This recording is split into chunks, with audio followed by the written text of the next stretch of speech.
All right, before we get into this, I need you to really think about something for a second. How many times has a computer been confidently wrong in your life? Like absolutely certain, zero doubt, bold about it, and still completely incorrect. Am I scared of a stupid computer? Please, the computer should be scared of me. I have been Salesman of the Month for 13 out of the last 12 months. You heard me right. Because in 1983, a computer was wrong in a way that very nearly ended human civilization, and the only thing standing between a normal Tuesday and global nuclear apocalypse was one guy sitting at a desk thinking, yeah, that doesn't look right. This is the computer error that almost started World War III. Sorry, why? The story takes place at the absolute worst possible time for a mistake like this to happen. The Cold War, which was essentially decades of two superpowers staring at each other while holding matches over a gasoline-soaked planet. Come on, push the button! The United States and the Soviet Union didn't trust each other, didn't like each other, and most importantly, were both operating under a philosophy that can only be described as unhinged but confident. If they launch first, we launch everything back immediately. Well, that's stupid. No follow-up questions, no investigation, no pausing to say, hey, is this real or is this computer just having one of its days? Just instant retaliation, because clearly that's how emotionally stable species behave. That's why I don't let machines make big decisions. You let machines edit your videos. Moron. Fair point. Before we go any further, welcome to Andy Explains Nothing, the channel where I calmly explain true stories that sound made up, add some unnecessary commentary, and somehow turn near apocalyptic events into bedtime stories that you can't unhear. If you enjoy this kind of thing, hit like and subscribe because it helps the channel grow, helps the algorithm notice me, gives me a stronger legal defense when I inevitably have to explain the end of the world to a large metal bird again. Kevin says the algorithm fears him. I choose to believe that. Why the Cold War was a terrible time for computers to be experimental. By 1983, tensions were already sky high. The US and Soviet Union were running military exercises, Get some! flying aircraft dangerously close to each other, and assuming every unfamiliar noise was probably the beginning of the end. Both sides had early warning systems designed to detect incoming nuclear missiles as quickly as possible, because the entire strategy depended on speed. You don't want to confirm an attack. You wanted to respond before the other guy finished launching, which is an insane way to run a planet, but here we are. The Soviet Union had recently rolled out a brand new satellite-based warning system. These satellites watch for infrared heat signatures because when a nuclear missile launches, it produces a very specific kind of heat plume that stands out against the cold darkness of space. At least that was the theory. The system was supposed to detect launches, feed the data into a computer, and immediately alert human operators so leadership could respond within minutes. Nothing about this system allowed for vibes. No hesitation. No gut feelings.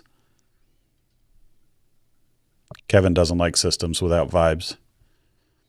September 26, 1983. Just after midnight. It's late. Everyone's tired. Nobody's at their best. Suddenly, alarms go off inside Soviet command bunker. Screens light up red. The sirens blare. The computer reports something very specific and very bad. A U.S. nuclear missile has been launched. Not possible launch, not anomaly detected, straight to confirmed attack. And then, just to really sell it, the system updates again. 2 missiles, 3 missiles, 4 missiles, 5 missiles. At this point, the room is silent, in the way rooms get silent when everyone understands that history might be ending in the next few moments. 5 nuclear missiles are reportedly inbound. James, firm! Firm! The computer is confident. The satellites agreed. The protocol is clear. This is the moment when retaliation is supposed to begin. The officer on duty is Stanislav Petrov, And his job at that exact moment is horrifyingly simple.